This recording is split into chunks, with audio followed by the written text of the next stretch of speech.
Their 12-hour shift was almost over when deputies Robert Ricks and Marco Ruiz heard the noise.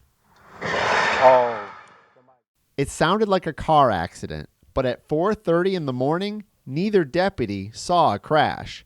Based on the noise, you could tell it was more than just your average crash. It was something probably pretty severe. I jump in my patrol car and I turn my lights on and I start just driving slowly. And as we're driving, I see the guardrail missing. A car had veered off the road along Alafaya Trail in southeast Orange County. Through the darkness, the deputies could see taillights and smoke. It's right there. Look, behind you. And that's when we took off through the swamp.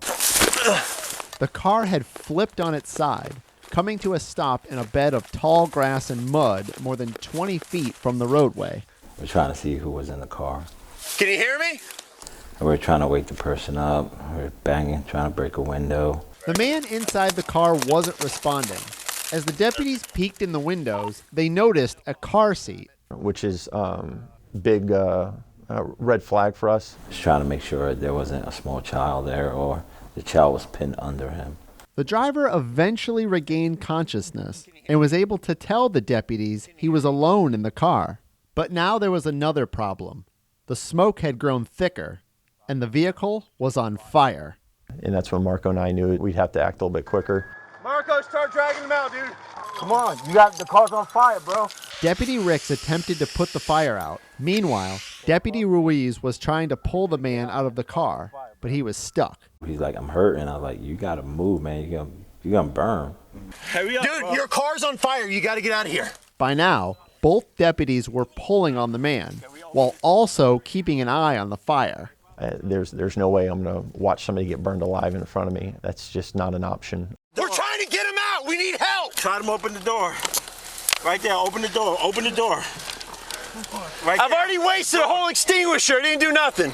Try to open it. Orange County Fire Rescue arrived on the scene, and together, the deputies and firefighters pulled the man out and dragged him away from the car. All right. Come on. You gotta move. You gotta get up. You gotta get up. Come on, buddy. I think we all saved his life. I do remember passing the light outside of where I live in Innovation.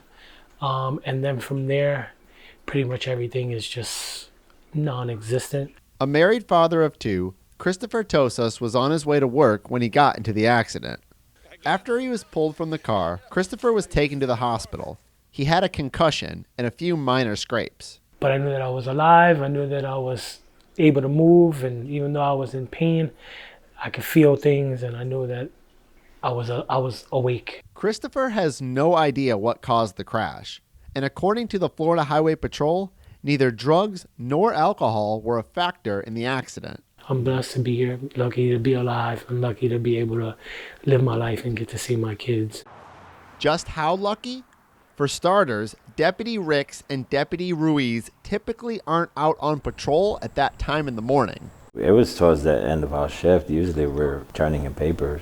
So had those deputies not been on patrol, had they not been in the area, not heard the crash, and not located the car quickly, this story could have had a much, much different ending.